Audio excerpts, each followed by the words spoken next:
Welcome, everybody. Another live broadcast of Real Steel Sports, brought to you by your incredible host, the one, the only, Jan Krasneric.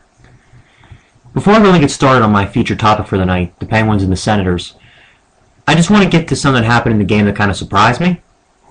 Why the hell did Cook get ejected at the end of the game? I mean, I was kind of surprised to see it. I mean, yeah, he's had a past history of, anger management issues. Even had to go to anger management classes. But when Chris Neal went over to him, he knocked him over, punched him 3 times, and tackled him. Cook really didn't do anything except just be turned into a punching bag. It was a pretty stupid thing to kick Cook out of the game because Cook had a decent hit. Cook had a decent game. Had a couple of hits and had an assist, but I didn't see any reason for him to kick him out. But anyways, I'm just going to get to what I saw tonight. The Senators and the Penguins. The Pens ended up winning 4-2. The Pens are now 9-5 with 18 points, and they are 4th overall in the Eastern Conference now, and 2nd in the Atlantic Division behind New Jersey, who is tops overall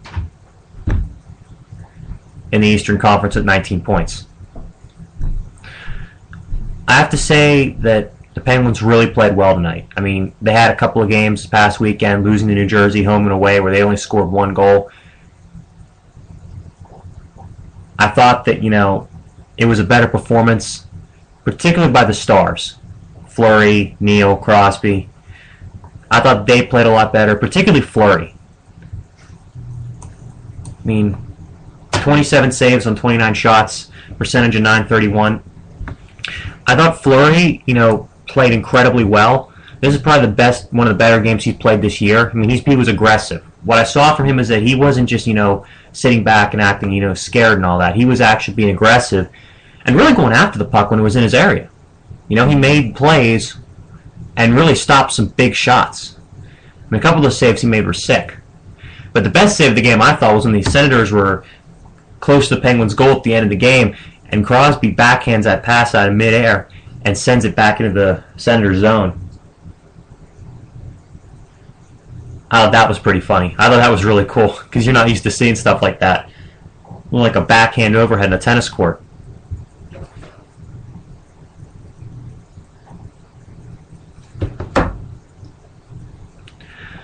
But the scoring started off with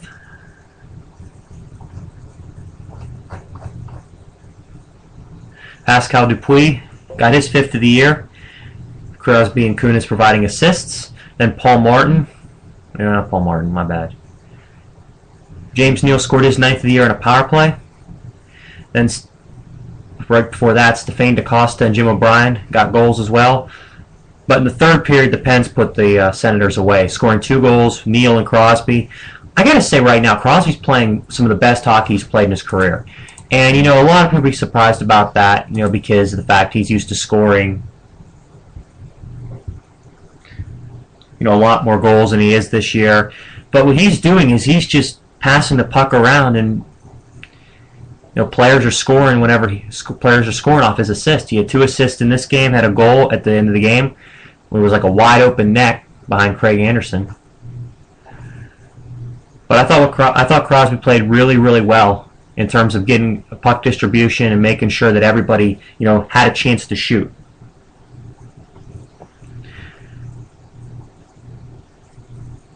Malkin, of course, is still in kind of a little bit of a slump. He only has a few goals this year. He hasn't really been playing particularly well. But I look for him to break out of that slump soon. I think we're going to get to see a big game from Gino. But what I liked most from the Penguins tonight, from what I saw, was the fact they were physical, and they really, really wore down the Senators. They imposed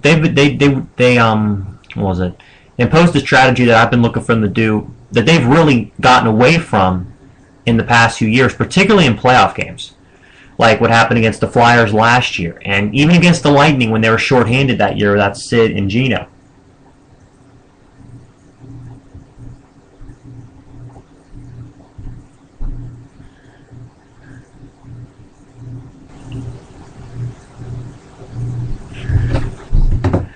What they did was they kept the puck in the Senators' zone pretty much the whole game. I mean, Anderson had to save had more shots attempted on him than Fleury did, particularly in the first period. I mean, 15-11 is a good start to the game. It really set the tone. Pittsburgh getting a 1-0 lead prior to the first intermission. Second period, Ottawa, they played better in the second period. They got a few goals within like less than a minute of each other.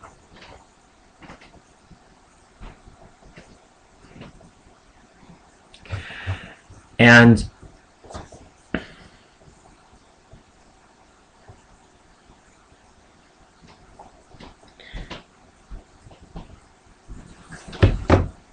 that really dominated the second period because the Penguins, I think, played a little more conservative. They backed off a little bit, and the Senators took advantage and scored 2 of the 3 goals in that period, and really made the Penguins pay a couple times when they got down deep in the Penguin zone. But in the third period, the Penguins again took over and led the shot count 10-6. So in the 2 periods that they outscored the Senators, the shot total was 25-17, but they got outshot 12-5 in the second period, which they got outscored 2-1. The key for the Penguins is they have to keep the puck down in the Penguin zone, down opposing zones. They have to make sure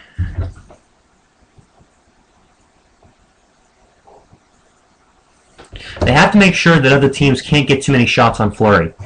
Because if you look at the last few years in the playoffs, what's happened is, particularly against Philly a couple games in the playoffs last year, the Penguins got off to like a 1 or 2 goal lead, eased off, the opponent put down the gas pedal, and Fleury got left hung out to dry. I mean, Fleury's not a bad goaltender. He's probably one of the top 7-8 goaltenders in the game whenever he's playing his best. But teams like Philly, Tampa Bay in the playoffs the last few years have pretty much lit him up because the Penguins weren't aggressive enough and they didn't keep the puck down by the opponent's net. And that's really been problematic for the Pens in the playoffs the last few years. The other thing I liked that they dominated was hits, 21-14. And they won faceoffs 31-29. Crosby winning a lot of those faceoffs himself. I mean, the fact that the Penguins, they got a lead, even though it went away for a few minutes, they got it back and they didn't relinquish it. And they just kept hitting the Senators throughout the game and just kept preventing them from scoring, and they just kept the puck out of their own zone and deep into Ottawa's for most of the game. That's the kind of formula that the Penguins have to try to remember and keep using if they want to keep winning. Because you look at the teams in the Eastern Conference. New Jersey, Boston, Carolina. Carolina's now in third place. Tampa Bay's really fallen off. They're teams that can score. They are teams that can score. I mean, the Penguins have scored more goals than they have this year, but they're teams that they don't have that much inferior offense to the Penguins. They can score with anybody, and they stop a lot of shots too. I mean, look at New Jersey and Boston. They've given up 28 and 25 goals this year, and those are the best 2 totals in the Eastern Conference. Nope, not surprisingly, those 2 teams are 1 and 2 in the Eastern Conference as well.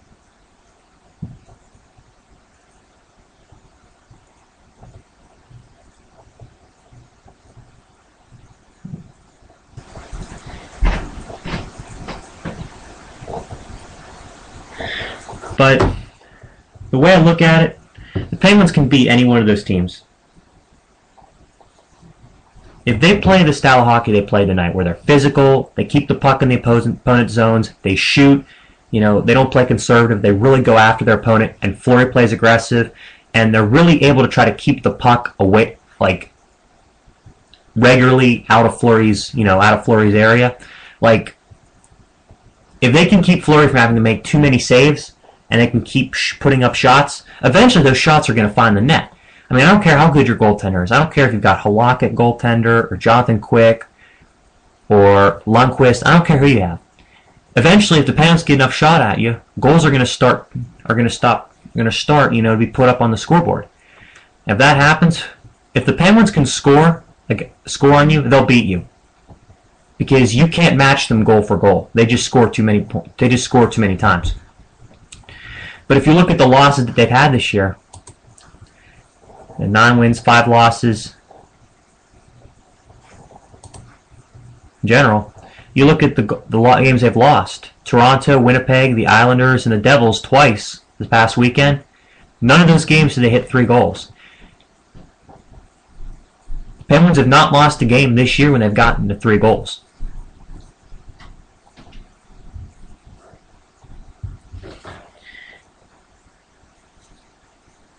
That's really, that was one of the announcers said tonight. That's a set, like a level that the Penguins kind of have to reach. They kind of have to be getting 3-4 goals a game to win, And even if they're not getting 3-4 a game, as long as they keep the puck deep in the opponent's zone and keep Fleury from getting hung out to dry, they'll hang with anybody. They can be with anybody.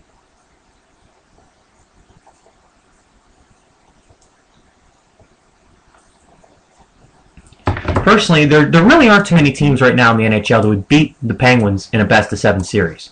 Because maybe 1 or 2 games you can shut them down. Eventually, they're just going to erupt.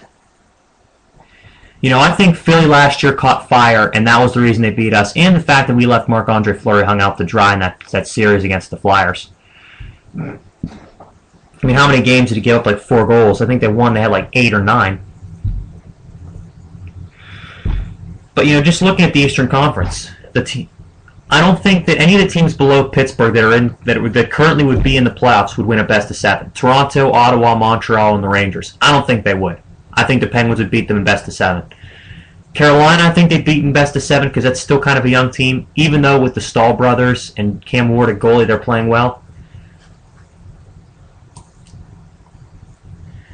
Boston and New Jersey would be very, very tough because they play physical. They can really play great defense. They've got really good goaltenders. But if it does end up going from not so much a grinding out kind of low scoring game, but that really favors the opponents. But if the Penguins are able to make them shootouts, most of their games shootouts, can you think any team in the league that can score with Gino, can score with Sid, Neal? That's a 3-headed monster. It's pretty tough to stop if you can't stop anybody yourself.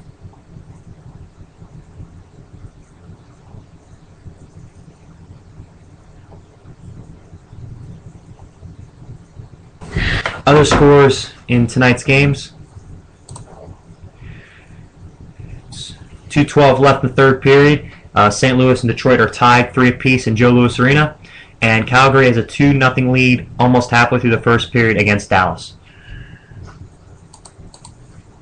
Earlier today, the Pens traded Tangradi to the Winnipeg Jets for a 7th-round pick. I thought it was a great deal. He wasn't really playing particularly well for us, and I think the Penguins are trying to open up some more cap space to make a trade before the trade deadline.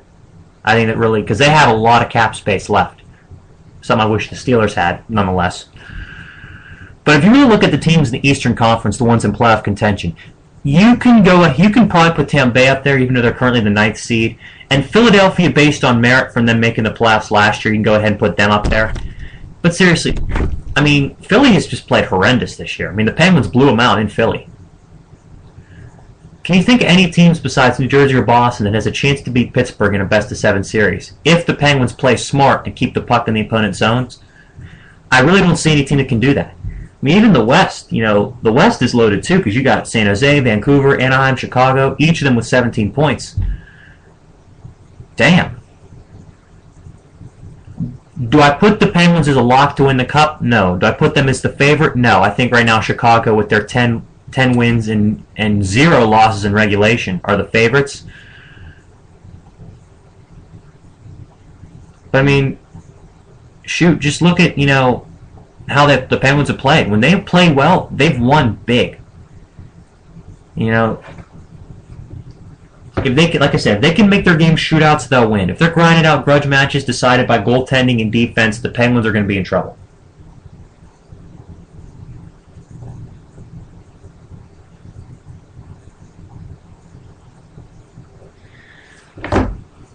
I would put right now Chicago as the favorite to win the Stanley Cup.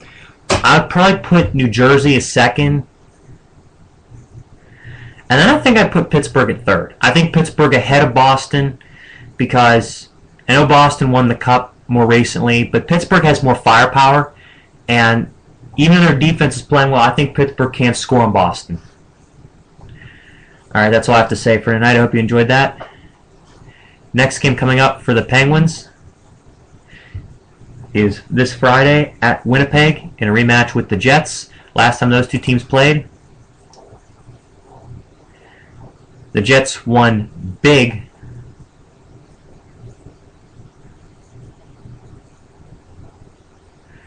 Four to 2 in that game. They had Vokuna as goalie. I have to say right now, Vokuna and Fleury right now as goalie. We got a pretty good combination of goalie because it doesn't seem like there's a huge drop-off like it would be if there truly was to a true number 1 to number 2. It doesn't seem like we get a big drop-off in production. That's all I'm going to say for tonight. I hope you guys enjoyed that. See you guys later. James Krishnarik and Real Steel Sports signing out.